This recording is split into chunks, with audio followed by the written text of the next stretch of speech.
Persoalan terkait dengan penetapan upah minimum tahun 2023 itu semakin memanas. Hal ini dipicu oleh ketegangan atau perbedaan pendapat antara kalangan pengusaha dan pekerja, di mana kalangan pekerja itu ngotot meminta agar kenaikan upah itu melampaui formula yang diatur dalam PP 36 dan bahkan disebut minimal itu harus kenaikannya adalah 13%, dan itu basisnya adalah inflasi dan pertumbuhan ekonomi.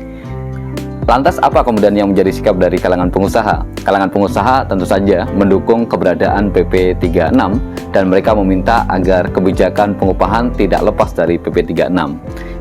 Hal ini disampaikan dalam rapat dengar pendapat umum RDPU antara Kementerian Ketenagakerjaan dan kalangan pengusaha bersama dengan Komisi 9 DPR RI, yang kemudian mereka mengatakan bahwa formula penetapan PP 36 itu tidak bisa diganggu-gugat. Kiranya kami sangat menyetujui jika kiranya memang Ibu Menaker menetapkan kebijakan upah minimum berdasarkan PP 36 2021 tentang pengupahan itu sendiri. Tetapi kemudian kita tahu bahwa baru-baru ini pemerintah mengeluarkan Peraturan Menteri Ketenagakerjaan nomor 18 tahun 2022. Peraturan ini mengatakan bahwa PP 36 tidak lagi digunakan sebagai acuan dalam penetapan upah minimum tahun 2023. Itu artinya ini adalah kemenangan bagi buruh. Walaupun kemenangan baru sementara, tetapi setidaknya buruh sudah berhasil meyakinkan pemerintah bahwa PP 36 tidak layak digunakan sebagai penetapan upah minimum di tahun depan. Dan itu adalah sesuatu yang penting untuk diapresiasi. Partai Buruh dan organisasi serikat buruh mengapresiasi bahwa dasar hukum penetapan kenaikan upah minimum tahun 2023 tidak menggunakan PP nomor 36 tahun 2021. Terima kasih Bapak Presiden Jokowi dan Ibu Menteri Tenaga Ibu Ida Fauzia. Memang harus diakui bahwa Permenaker nomor 18 tahun 2022 ini masih jauh dari sempurna. Dan oleh karena itu ada beberapa catatan yang disampaikan dari kalangan buruh terkait dengan keberadaan Permenaker ini. Tapi satu hal yang perlu diyakini bahwa itu adalah hasil dari perjuangan. Tanpa kaum buruh berjuang agar kenaikan upah itu tidak mengacu pada PP 36, tidak akan mungkin Permenaker itu lahir. Dan kalau Permenaker itu tidak lahir, maka masih ada kebijakan batas atas dan batas bawah yang itu menyebabkan beberapa daerah tidak ada kenaikan upah minimumnya. Dan tidak hanya itu, kenaikan upah minimum menjadi sangat kecil, yaitu di kisaran 2 sampai dengan 4%. Dan dengan adanya Permenaker ini, maka upah bisa melampaui dari inflasi atau kenaikan harga-harga. Setidaknya kita masih bisa tersenyum lega ketika upah yang didapatkan tahun depan itu nilainya di atas dari kenaikan harga-harga.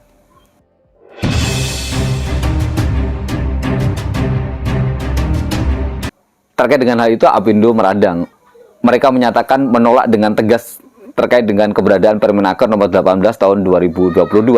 Dan bahkan mereka mengatakan dalam waktu dekat akan melakukan uji material terhadap Permenaker nomor 18 tahun 2022 ke Mahkamah Agung. Hal ini dilakukan untuk membatalkan begitu ya keberadaan dari Permenaker. Dan kemudian yang kedua, mereka juga menegaskan untuk tetap menggunakan PP 36. Artinya ketika dalam pembahasan di Dewan Pengupahan, baik di tingkat provinsi maupun di kabupaten kota, akan mengacu pada PP 36 dalam hal usulan penetapan upah minimum. Dan ketika kemudian pemerintah daerah masih juga memutuskan upah minimum tahun depan menggunakan acuan dari PP 36, maka mereka akan mengajukan gugatan ke PT UN, Pengadilan Tata Usaha Negara, terkait dengan keputusan gubernur terkait dengan upah minimum yang masih mengacu pada Permenaker nomor 18 tahun 2022. Itu tadi beberapa sikap yang dilakukan oleh kalangan pengusaha.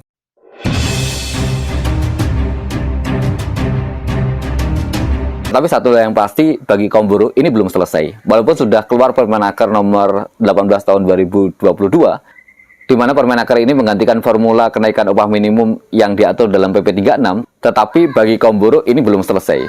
Sikap kaum buruh belum bergeser. Mereka masih menuntut kenaikan upah sebesar 13%. Kalau ditanya sikap partai buruh dan organisasi serikat buruh, sikap kami nggak berubah, 13%.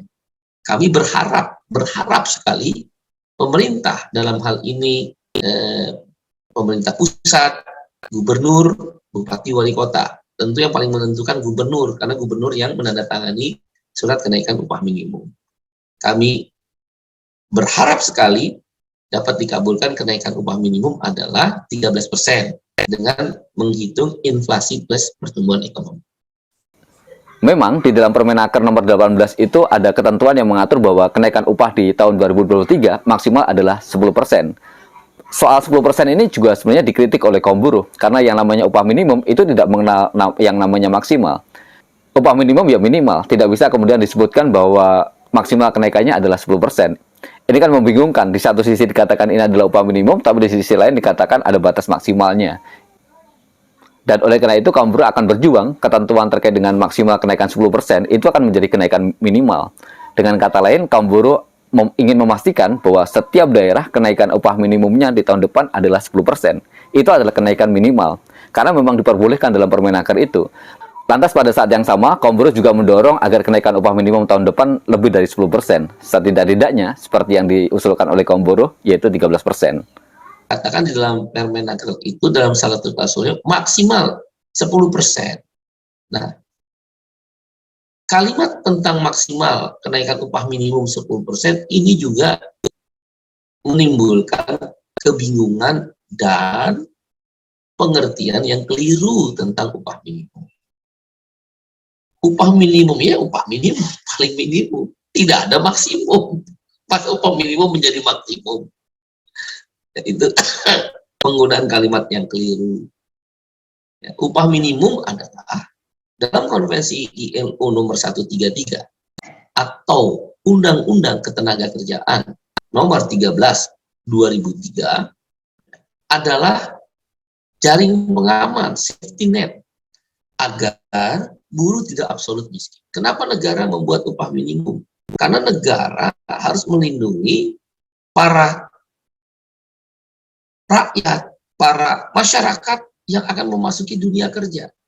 Supaya rakyat memasuki dunia kerja ini, dalam hal ini pekerja atau buruh yang masuk ke dalam dunia kerja tidak absolut miskin, maka negara perlu melindungi. Itulah yang disebut upah minimum, minimum wage. Sebagai apa?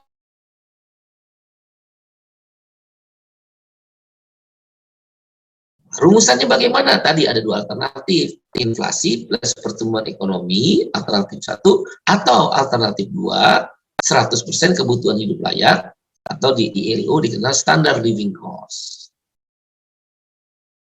Jadi kata-kata maksimum 10% itu abuse, jadi membingungkan, confuse. Selain abuse juga confuse, kan upah minimum safety net, kenapa harus maksimum? Aneh gitu kan. Kok upah minimum jadi maksimum? Ya, abuse itu artinya menyimpang atau confuse, membingungkan, ya. Oleh karena itu seharusnya tidak ada definisi maksimal 10%. Ya. Kita memahami pemerintah tentu ingin juga mengingatkan daerah-daerah, gubernur-gubernur agar tidak melampaui 2 digit yang nanti akan memberatkan pengusaha. Harusnya bukan dengan menyatakan maksimum, ya, tetap upah minimum ya upah minimum. Partai buruh dan organisasi serikat buruh menyerukan agar setiap daerah ini akan berunding nih, dasar hukumnya udah ada, Permenaker. Terima kasih ya Pak Jokowi, Ibu Ida Fauzia, Ibu Menaker, dengan Permenaker ini menggugurkan PP nomor 36 sebagai dasar hukum. Terima kasih sekali.